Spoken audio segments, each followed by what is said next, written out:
Hi everyone, welcome to the 7th program of On the Move and happy New Year. Today my guest is a very good friend and a journalist, Franziska Grillmeier. We will look at the long state of emergency for refugees in Greece that has escalated significantly in 2020 and also targets both people on the move and anyone who stands in solidarity with them. Welcome, Francie. Hello. Let me further introduce you. Franziska is a freelance journalist based on Lesvos Island, where we met. Her work explores the themes of EU's migration policies, healthcare in conflict, and the consequences of forced displacement.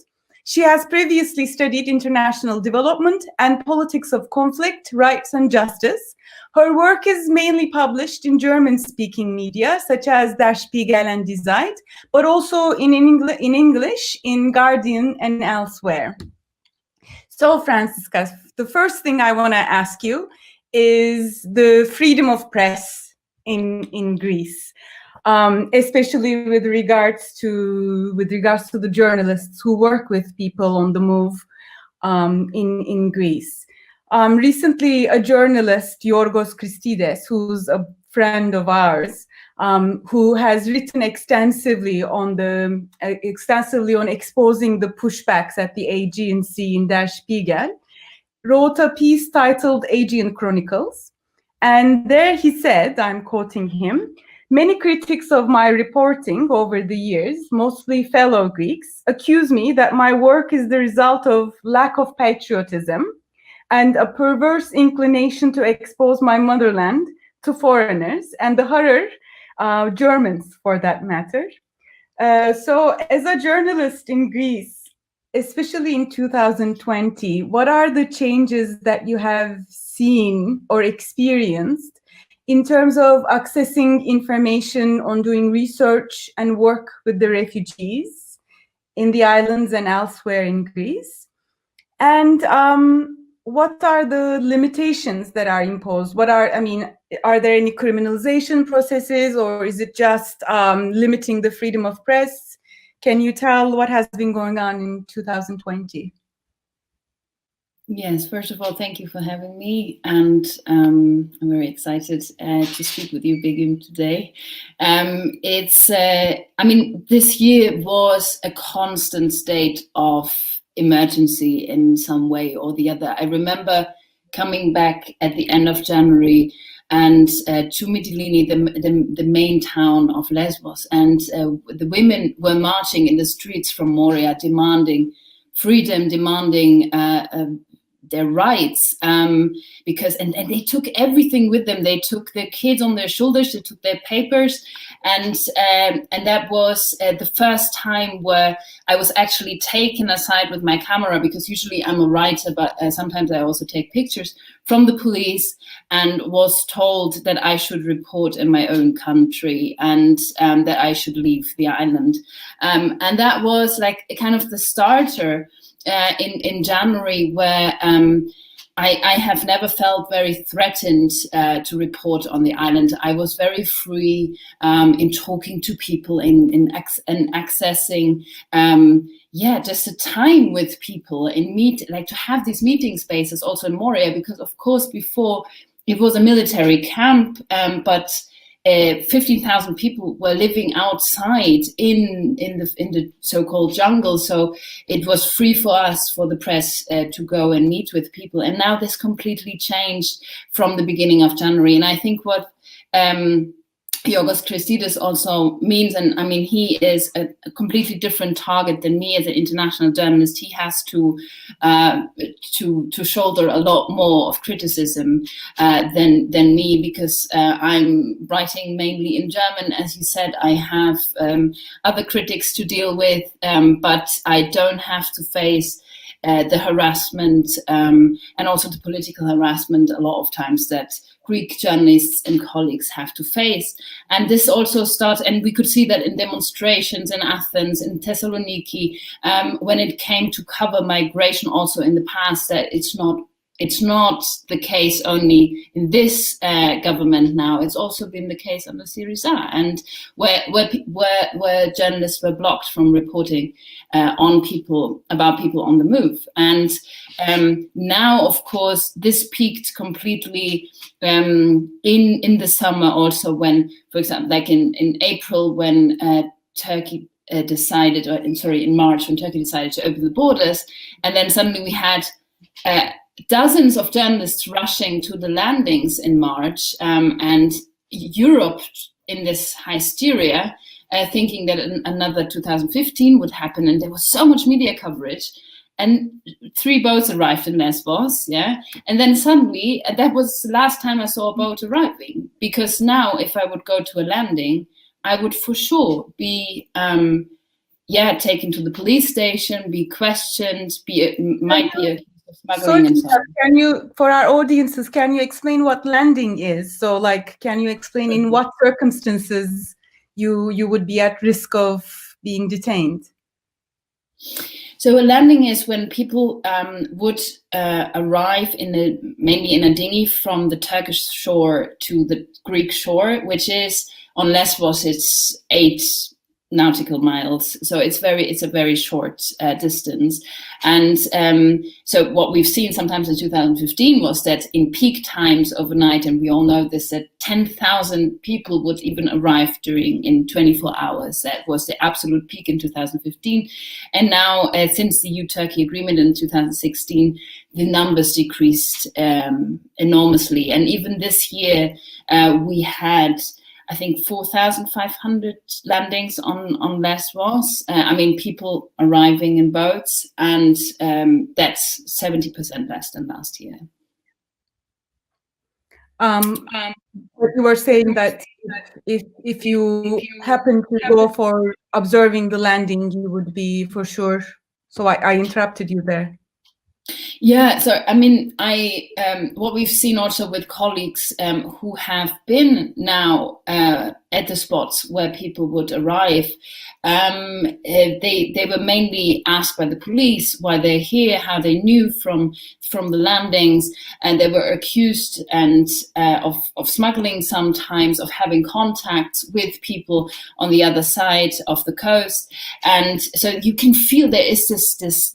First of all, there's always a sense of intimidation, that you don't feel welcomed, and that you, as a journalist, always feel like you're threatening someone, even if you stay polite. And I mean, I'm not going to a demonstration in order to step on anyone's feet. Yeah, I'm trying to observe the situation, and I'm not arriving there as an aggressor. And the same is when I'm going to a landing. I'm just trying to see what's going on, and that is my job. So we increasingly have the feeling that we shouldn't do that. Yeah, that it's not that you feel, especially during a landing and when people arrive, with the illegal pushbacks that have been carried out also throughout the year, and where a lot of people have been taken after they landed on the Greek shore, back to buses or to ships or little dinghies or inflatable boats, where they then were brought back to Turkish waters. And of course, you don't want any independent observers in that spot and in that scene. And this is the background that we've seen also in this highly militarized periphery that Lesvos is. How is it currently at the moment with the new camp? Because as you said, when refugees were located in Moria, they were mainly in the jungle, which is not essentially the restricted area of access for researchers or NGOs and so on. So you and I were able to walk through that area. Actually, the last time I went was with you, basically, in August. But in this new camp, we don't have the same access to be able to reach out to people. So how is it currently with the access of journalists in the new camp? And is it comparable in Samos and Chios in other places? So the camp structure in general in the whole of Greece is, and where refugees and asylum seekers are hosted in Greece is mainly on military sites. So this also includes that you can't just take a picture from a military site. Yeah, I mean, there's always, even if we see that as tourists, when you pass through a country and a countryside and then there's a military site, you're not allowed to pull out your camera and just take a picture. So this is the same effect, basically, that first of all, you have you have people in a space which has been formerly used for the military, and through that it's very easy to control masses, yes, and not in a highly humanitarian way, of course, yeah, but it makes it easier. And also the military and the migration ministry is responsible for that site. So that was also the case in Moria. But yeah, as we said, and as we walked through it, you could see that there was a different dynamic, different, just it was wild in the sense that you have to self-organize completely. And now this new camp was built on a shooting range where it's enclosed on all sides. Yeah, you have the fences, you have the sea. You can't just walk in and out anymore. It's not like you walking in an olive tree field. And so you have 300 policemen and women under constant surveillance in the camp, on the campsite. You have a big police truck outside. You have sometimes even drones in the air. You have to be checked. If you're walking into the camp also as a resident, then there's a metal detector. And so you feel like you're on an airport. Yeah. So it's also this space of complete control, or of 24/7 control. So also for me, of course, as an independent journalist, I can't just walk in and out now, which makes reporting a completely different scene than it was before, because I'm losing the individual. I'm losing the time to sit with someone and to just share a cup of tea, or just to lie underneath a tree and talk about life. Yeah, I mean, or to see the resilience in so many tools that we've seen. I remember we walked past a weight in Moria, which has been built from stones. And you also said, like, look at this, like I don't want to romanticize Moria, but there was so much life and just ideas and creativity and creative unrest among all of this incredible madness that's been going on every day and every week and every year in that old camp. And now when people talk about it's even worse than Moria, yes, they don't have running water. Yes, there is no electricity. Just last night, I mean, I got messages this morning that most of the tents are again flooded, that the sandbags are not holding the water back. But the people are like, this is one thing, this is about survival. But when people say it's worse than Moria, most of it mean that there is another sense of hopelessness and another sense of not being able to act upon your own life. I'll interrupt you there because I want to talk about that more extensively in a minute and go back to journalism in a sense. So no.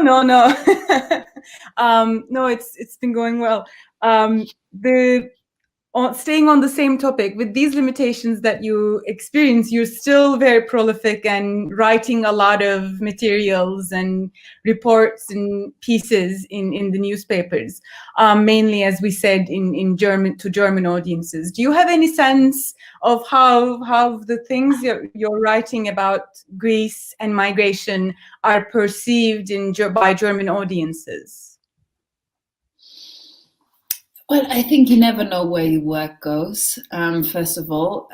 So that is one thing where I have to say, I'm actually shocked that the amount I'm writing is so little in comparison to all the conversations you have and all the reality you see throughout a year. And I always feel like, at the end, what comes out of it is so little, and I don't pay justice to the voices of the people. And so I was very surprised this year coming back to Germany and seeing so much solidarity also on the streets. If I would walk in Berlin or in Munich, in areas where I didn't expect it, suddenly you saw like this hashtag evacuate Moria, or get the people out, and I you live kind of underneath a stone also on the island, and especially me, I'm sometimes a bit of a cave woman, so I didn't see the reception and kind of the movement there was also in Germany. And I don't know if that has probably nothing to do with my reporting, but let's say I have a little stone in the, in the whole mosaic of that. I get criticism, of course, from far-right groups. You get targeted in the internet sometimes, and Twitter and Instagram, which I use intensively. Social media, also there I get a lot of individual feedback, but to be honest, most of it I'm very amazed, and also the age groups and just the diversity of the answers and the response. It's quite amazing to me. Yeah. Okay, so we'll go back to talking about the conditions of refugees in Greece, but we usually, you and I, mainly talk about the conditions on the islands, particularly Lesvos, and demand that the islands be evacuated. But the mainland, as you have seen this summer quite closely, is not better for the refugees. This past summer, there were some reporting of people, who were moved from the islands to the mainland, particularly to Athens. And because there was no accommodation or adequate accommodation provided to them, they remained homeless in the squares of Athens. Or we've seen a lot of reporting on news or in media, or the reports, human rights reports, that there have been attacks against refugee accommodations, refugees themselves, unwelcoming attitude, or is all sorts of like response to moving the refugees inside in inland. So in that sense, can you tell us a little bit about what happens when people are given the pass to be able to leave the island and go to the mainland? And then I'll ask a little particularly about Idomeni as well. Yeah, so what we've seen this year was with the eviction of 11,000 recognized refugees from the Aegean island camps, and also from housing, as you just said, in Athens or Thessaloniki, so on the mainland. So what that meant was that, you have to imagine that it was a Corona time, it was the pandemic. So in April, the whole camp was in a lockdown and nobody was allowed to get in and out. Also, by the way, before the fire, people were really locked down for 170 days. So you had no one on the streets anymore, just for some grocery shopping or to go to the pharmacy. And then that was it. So you didn't see anyone from the camps anymore, while islanders like me or guests like me, we could just move around and drink our coffee on the port. And then suddenly there was this stream of people starting to walk with bags, with strollers, with their kids towards the harbor. And I remember walking past the harbor, and suddenly you could see lines and lines of hundreds of people lining up on the coastline to catch the ferry to go to Athens. And it was very unexpected, because for years people were stuck, and suddenly you felt like a lot of positive asylum claims were issued in order to decongest the islands, in order to get people out. But the problem was that it was completely unorganized, and the wish of the camp residents, of course, was, I just want to get out of Moria. I just need to leave this space.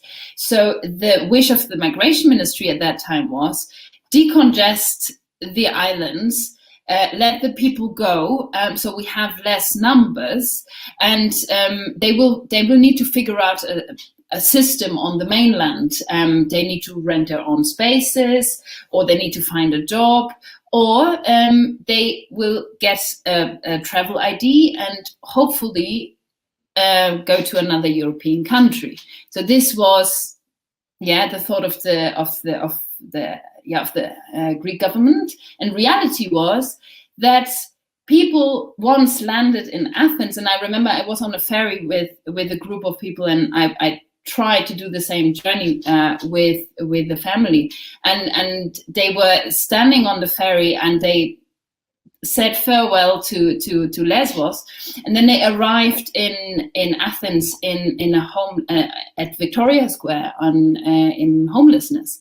And homelessness in a city is again different to an island. I mean, it's rough. So people were families, survivors of torture, of sexual abuse, of like single mothers. They were all stranded in Victoria Square, and they couldn't even go to the toilet or wash their hands. There was one restaurant open that allowed once a day one person to wash their hands. And so in the morning there was the street cleaning vehicle coming and washing the whole square, and the people had to get their stuff and leave to another street corner, and they didn't get any information what would happen. So that was the time when there was Corona in place, there was a lockdown, and there was also a sphere of resentment in the local population, where people couldn't just find a place to rent. And you have to imagine also that, I mean, people, they have been surviving in that space in the camps. There isn't any integration programs or language schools where you just arrive at the spot in Athens and call the rental agency and say, I want to have a flat, like even if you have the means or the money, people are burned out, they stay on the streets, and then suddenly you are yet again in that survival mode. So that was Athens, and many of these families then went into kind of semi-homeless situations. So they kind of squatted around the existing mainland camps, just because then they could maybe get once a day food, or plug their phones in, or get diapers for their children and so on, because that was not given, and any medical or legal support was not given. So I remember being there and being constantly asked by people, do you know a lawyer? Do you know a doctor? I mean, people were in such a bad state. And then I traveled further to Thessaloniki, and there, I mean, the homelessness was already a topic, especially for young men for years, who have just been left on the streets, and who had also experienced pushbacks, and also on the Evros border. So that was a completely different scene again. So you could really, I was at a medical station there from Medical Volunteers International, and I was at other camps there in Diyarbakir, for example, where I met a young boy. His whole hands were full of scars and wounds, and I asked him, where are you going? And he said, I'm going to this MVI station, to this one German nurse. And I said, okay, don't you get any medical treatment in the camp? And he said, yes, but the doctor said it's mosquito bites, and it was scabies. So of course he was fully covered in scabies. Was a Iranian Kurdish boy, and so he only had the possibilities to take the bus, to go to the city, and to get treated by independent humanitarian actors, and that which are very limited on the mainland. So he went there. He also told me he doesn't have any school. There is no perspective forward. And now there's a lot of people from Moria arriving, which he's just waving through the fence, and he gives them food. And, so you can see this whole journey is just, the people remain there as satellites in the country, with nowhere to go. And that was actually the harshest realization also for myself, that once you leave the camp, sometimes, even if you're a recognized refugee, you even are more rightless than in the camps. Yeah. In terms of Dominic, I was at the border camp of Macedonia in 2016, right across from Idomeni, when there were thousands of people in Idomeni camp trapped in horrendous conditions, and because the Balkan routes have immediately closed after 2015. And after a while, the Greek authorities have moved people from Idomeni and evacuated that place. And while Idomeni, for a brief moment of time, filled the headlines in Europe, because it's when there's a disaster, it catches the eyes of the Europeans. But after a while, we started not really much talking about what's happening on the inland borders. I mean, Croatia, Bosnia, Serbia, we talk less and less. But since now we are discussing Greece, I think you have been in Idomeni recently this past summer. And as far as I have been reading, there is still a lot of people trying to cross, despite it being much more risky and closed and so on, through Idomeni to the northern countries, and through the train tracks, and risking their lives. So I wanted to see what you have observed when you were in Idomeni this year. Yeah, as you mentioned, I mean, I haven't seen what you've seen in 2015-16. It was very much my first time actually on the Northern Macedonian border. So I arrived, I think like so many before me, I arrived at this small, tiny village with a playground and a woman smoking in her garden and a dog barking, and you are again in this periphery. And I took a car up, so it really takes some time to get there. And I could see people walking already next to the to the highway. But at that time, like, nobody was really talking about what's going on actually in Idomeni, because the borders are closed. So closed. So I just drove up because a few people were saying, no, there's now, it's the pace of trying to get through to Central Europe through the Balkan route is picking up. So when I arrived, I saw just a few people sitting in the shades, and there was like couples of two brothers, for example, from Pakistan. They were sitting on the street, and we didn't talk much, to be honest, because we didn't need to say a lot, because they were limping. Both. One had a broken arm, and he just told me that he had been trying to cross the border 6 times, and he would try again that night. And when I talked to villagers, they said it's around 200 people trying and arriving every day, which not only includes young men like the ones I've seen then on the streets, but also families. And those families I've seen also in the forests, many of them hiding. It was, I remember 2 mothers from Eritrea washing pots at the train station and the diapers. And they were trying for the second time then to go with the train that night, because you have 2 ways. You can either go through the mountains for 3.5 days you walk, or you cling to a train. So it's not a passenger train. It's for goods. Cargo train, yeah. Yes. Cargo train.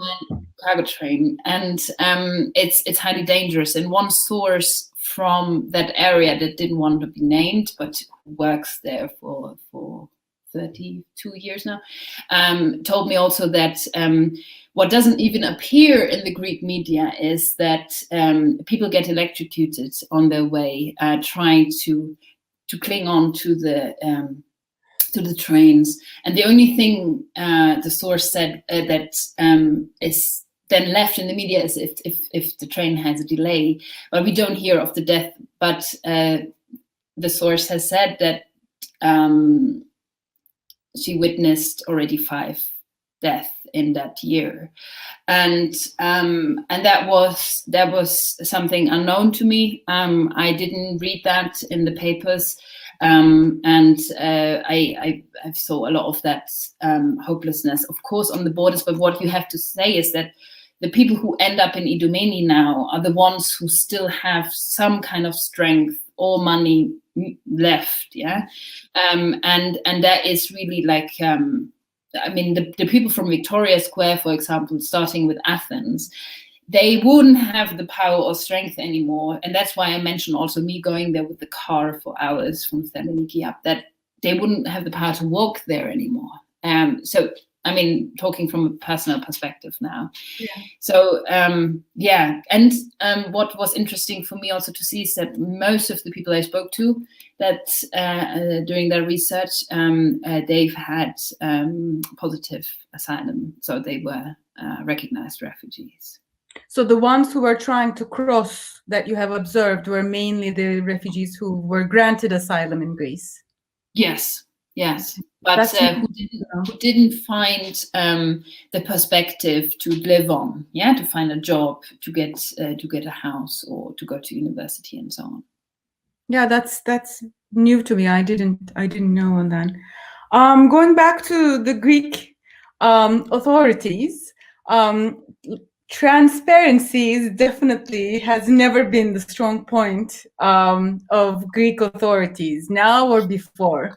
But especially with this new government, the new democracy, we're seeing much more of lack of transparency, and it's not just the migration matter. It's about healthcare, finances, education, and so on. Media, particularly. From many sides, when we look at what the Greek authorities do specifically on migration, usually I remember like having conversations with people like, do they know what they are doing? Like because they always look like they don't have a plan. But more and more so as we come to the end of the year and, start 2021, even it's hard to say that, is that we see that there is a very committed planning on securitization and criminalization of migration. And they seem to be getting their way, which is really concerning. And one of the issues that relates, for example, I've recently seen that there's this website that the Greek authorities have launched recently, providing open data to the public about, it's both in English and in Greek. And the open data includes immigration under the statistics of crime, for example. So there's healthcare, education, society, all these different categories, and crime is one of them, and immigration is presented under the crime. And anyhow, and in many ways with migration, one of the lack of transparency issues that we've been dealing with is about where the money goes. Where does the refugee-related funding go to? And like, for example, I remember the conversation of this wall in the sea between Aegean and between Lesvos and Turkish coast, that they were trying to build a wall on the sea, which they, as far as I know, they spent a lot of money on it. And then after a while they said like, it doesn't seem to work. And so we'll use it for something else. And then there's this recurrent issue these days about the missing migrants, that the numbers that don't seem to be matching in terms of how many refugees and asylum seekers are living in the camps or elsewhere within Greece. So when we look at these issues, what do you think about this lack of transparency and spending on securitization? And how, I mean, because you work more one-to-one with refugees and, asylum seekers, how does this lack of transparency and increased spending on securitization reflect on their lives per se concretely? Mm-hmm. Yeah, that's one of the most important questions, I think. Where does the money go? But I think we have to go into more of a general view there. Also in the EU and the EU Commission and the EU member states stepping up with their massive spending on policing their EU borders. Yeah. So what we've seen, for example, also with the European Border and Coast Guard Agency Frontex, where in 2005 there was a budget of 6 million. In 2015, suddenly we had a budget of 142 million, and now this year we are with 460 million. Well, they seem to be the biggest agency. They are the biggest most funded EU agency at the moment, right? The Frontex, we can say, is the most funded, one of the most funded. That's. I think it's Azur's report. Yeah. It's you have this this interest also. What we could see in March also in Ursula von der Leyen saying, look, Greece, you are the shield of Europe and we pay for it. So you get 350 million now, and then you get a second portion as soon as possible. We've seen that also with Turkey. And anyway, so I don't want to go too much into it, but we talk about a lot of money. And the situation that is now in the new camp, and there was also there in the old camps, is not a matter of political failure.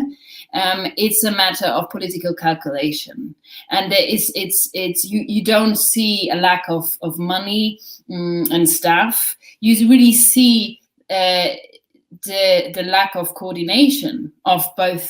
Yeah, and if we also take that even further up, yeah, I mean, we now have I think the EU has just spent 100 million for Airbus and 2 Israeli arms corporations for drones in the Mediterranean.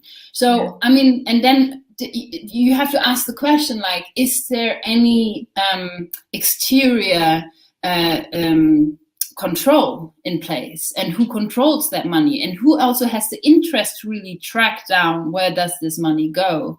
And I know you also mentioned that this week, in Christmas, there was this letter from people in the camp who are self-organized groups of refugees and asylum seekers who asked, if you want to help us, ask where did the money go, and don't just spend more clothes or food or diapers, because at the end it doesn't somehow end up here. So this is a question that is very important to raise, because also, as you said, this barrier was worth 500,000 euros, and it has been fabricated, but then poof, it went away.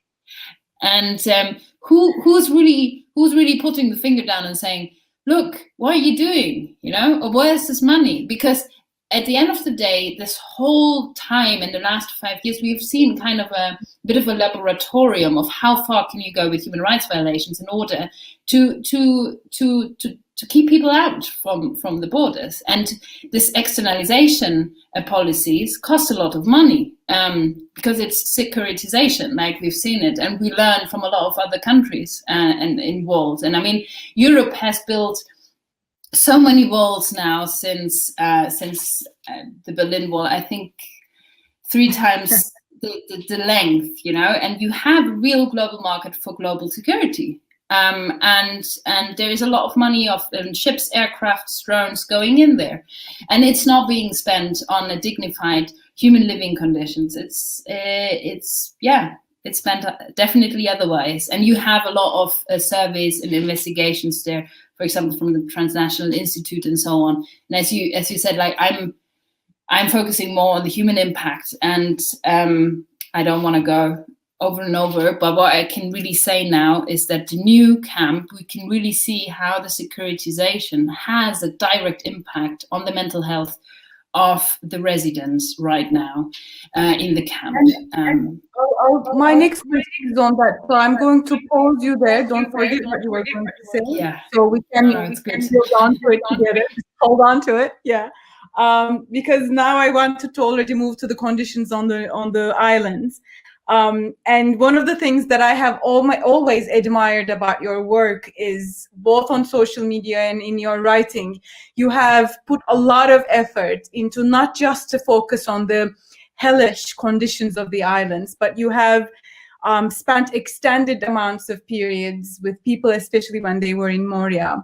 And you wrote about their narratives of survival, endurance and resilience. And you've always showed, how the other side of how people are, not to romanticize, but in a way, you were able to find those moments where people tried really hard to actually able to manage to continue their lives. But with the new camp, it seems to be really, really challenging, as you have been building on so far with your comments. One of your tweets the other day has actually touched me really deeply, actually, because you quoted a woman from Afghanistan and from Kunduz. And this is what you say, she says, time is flowing backwards here. I lost my perception of space this year. I don't know what time, what day it is. If I live by the waiting lines and the temperature of the day, you quoted from her. I don't want to comment on it. It says what it says. So I want to ask you, what is the state of mind of the refugees in the new camp? Yeah, first of all, I mean, has always been the thing that people taught me. Yeah, in order what to focus on was most of it was silent moments. The silent moments that stay after big explosions, a fire, the death of a person. There is some very tragic poetry in it sometimes, and I think this is what where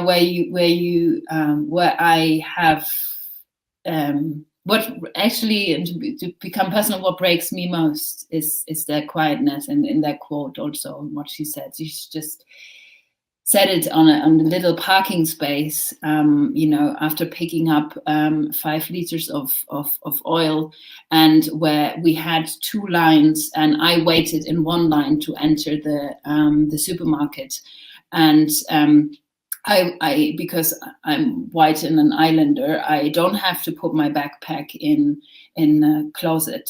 She had to, and she was only allowed to get out of their camp once a week in order to get her these 5 liters of oil. And she just said it in such a straightforward way, and she just expressed also their poetry in a way, like, and this not poetry, but like reflection on her time there.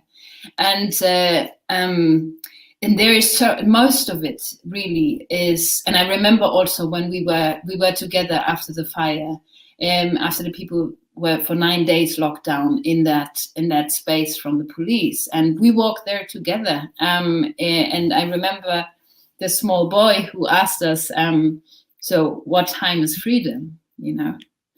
And these moments, I mean, they tell you so much more than the pictures in the mud. It's like me, yeah, because maybe I'm used to the mud, but life is happening. It's happening every day, and that is really the problem in that highly securitized space now, that you don't have any schools, you don't have any kindergartens. I get messages from parents who say, "I want to school my kids. How can I do this? Because of the corona restrictions, they are not allowed together. So schools are forbidden. You can't do these gyms anymore. You don't find any firewood in order to cook. Yeah, you have you don't have any distractions from any culture, any creativity in that space, and that is, I think, what is striking me also. And I've been in the camp. I had a allowance to go in the camp once, but only also with supervision. And then, you see people living in white UNHCR tents, but then again, they don't have any basement, or there is no colors. And the biggest fear of people, and I remember us also with this boy, like asking us, what time is freedom? The biggest fear of the people living on the streets that days was, I just don't want to get into that prison situation again. I can't stand it anymore. And then there were leaflets from the migration ministry saying, if you go into that new campsite, you will have water, you will have electricity, you will have Wi-Fi, you will be safe. Don't trust and your workers or journalists who say otherwise, even like, why would we? Yeah. But that was the way on how to really dry people out, break their will, and make them yet again go in a situation which they feared, because it's a constant place of re-traumatization and hurtfulness. And yeah, I think that is the new camp situation now. But before I cut you off again, you were mentioning, maybe briefly, it's really worth to talk about the mental health situation, because in our conversations, you repeatedly, like when I ask you about healthcare, you persistently go back to, we have to talk about the mental health care. So I think you've done an extensive research on this as well. So briefly, could you let us know about the new conditions of mental health care and people's state of mind in there as well? Yeah, so what we could see really after the fire, and what many medical actors said and psychologists on the ground, was that there is a new phenomenon, especially in children and youth, and this surfaces during sleep. So that's sleepwalking, that's screaming in the sleep while not waking up, that's being unconscious for days, like staying in the tents. That means that many of the doctors, they said, okay, our patients, we didn't recognize them anymore after the fire. Most of them, we had to start yet again the treatment, and first we had to stabilize the parents. So a lot of the child psychologists, for example, said after the fire we had to stabilize the parents first in order to treat the kids, because the whole building was breaking down for them. And now you have a lot of people with suicidal tendencies. You have a lot of children expressing the wish to die. I was with one boy, he's 10 years old, and I was, I'm still in contact with him every second day now, and we were talking about that. Boy told me that he was very ashamed when he realized in the morning that his father had handcuffed him. Well, they were tied together in the morning so that the father would notice when he would leave the tent, because it happened before that he would leave the tent and leave to the sea or be in severe danger. And now last week also he broke his arm because of it, because he sleepwalked. And so he then broke his arm because he hit a rock. And the father wrote me a long message yesterday saying, look, I hear my kids talking about suicidal tendencies, talking about taking their lives. If that would ever happen and I would notice, I can never forgive myself. So, I mean, of course, this is rock bottom. This is really the worst it can get. And that is a family that has been waiting for the asylum claim request for 13 months now. And this is really the way you can see that, because the father said, look, money was never an issue. Yeah, I could always survive. That's not why I came to Europe. I came to Europe to seek safety. They are from Afghanistan, and he told me also. He said, look, I was beaten up on the border between Turkey and Iran severely. I lost my front teeth, and my children were watching. And there was a horrible moment during that flight, during fleeing. But I could tell my children, we are going forward. We will arrive. We will leave this place. And now they don't find trust in my words anymore. I'm telling them since 13 months that we will be in safety. But I can't pay anyone to get me out of this. Or I can't act. I can't take care of my wife. I can't take care of my children. My children are severely depressed, and they start sleepwalking. And this is the story of only one family. So now what I hear from many medical actors on the ground say that most of the patients developed this huge re-traumatization in the camps on European ground by being stuck in that hopeless situation where you know that it won't get better and where you can't just pack your things and say, okay, you're leaving for a better place.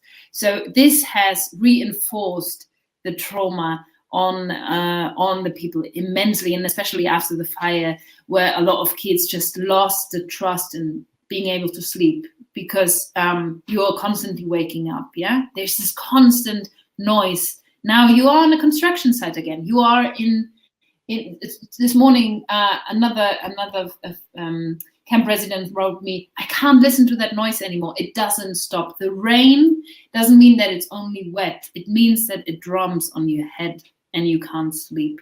And that is what the invisible scars, the things we don't see, and also the people we don't see in the pictures, because these are the kids that are not playing anymore, that we don't see in the pictures if a photographer would make it inside. Yeah.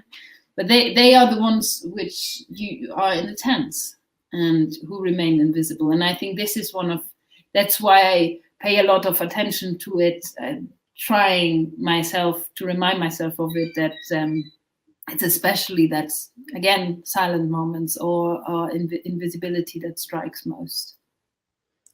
We're almost running out of time, so I want to ask your last words as we welcome 2021. What do you think awaits refugees and everyone standing in solidarity in Europe? Because the Nazanin Foragi, an Afghan woman who lives in Lesvos, has recently wrote a piece, and she says, everything you do not change, you are choosing it. Is this really what Europe is choosing? And it is very powerful. And I know we don't have a lot of things to say on this, but what are your last comments in terms of what's waiting us this year? Yeah, unfortunately, I think we have to have a very honest debate and cutting to the edges of that we reached a place where gross human rights violations are just accepted by European member states. That means also the criminalization of migration itself, the criminalization of people fleeing, the humanitarian actors on the ground that face this shrinking space of the rule of law, also that is constantly compromised in many areas that we've also touched now. But what we are seeing is that the only thing we were talking in Europe about after the fire was camps, the fire in Moria was really the result of a complete mismanagement for the last 5 years, where actually the camp structure itself, this architecture of violence and deterrence itself, is the problem.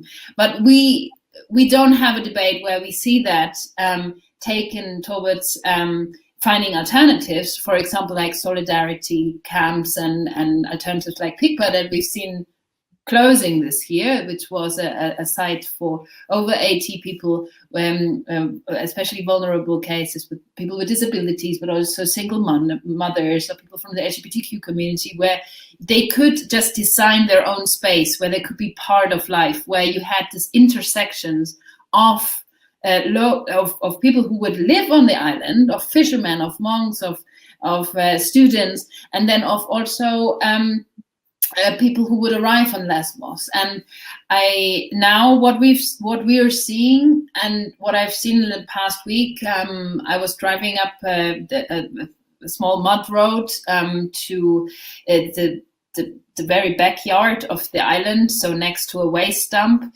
and it was raining. I was standing there, and it was the designed place of the new so-called controlled or semi-closed structure that should be built by September 2020. 21.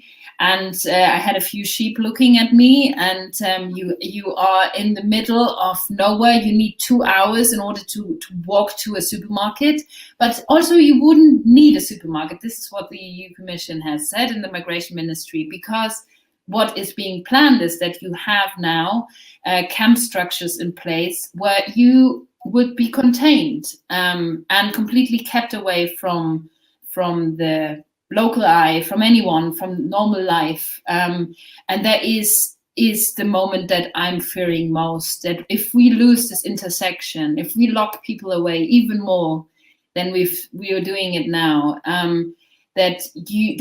only the political and ideological front lines, they would harden. And that's what we see. And that what we are moving towards, and many people would say more of an Australian model, where you really persecute people who are fleeing, lock them away, and continue this policy of out of sight that the EU has been continuing since 2015 now. Thank you very much for all your time. Thank you. And hopefully I'll see you soon in Berlin, and we'll meet again soon in Lesvos. Thank you very much again.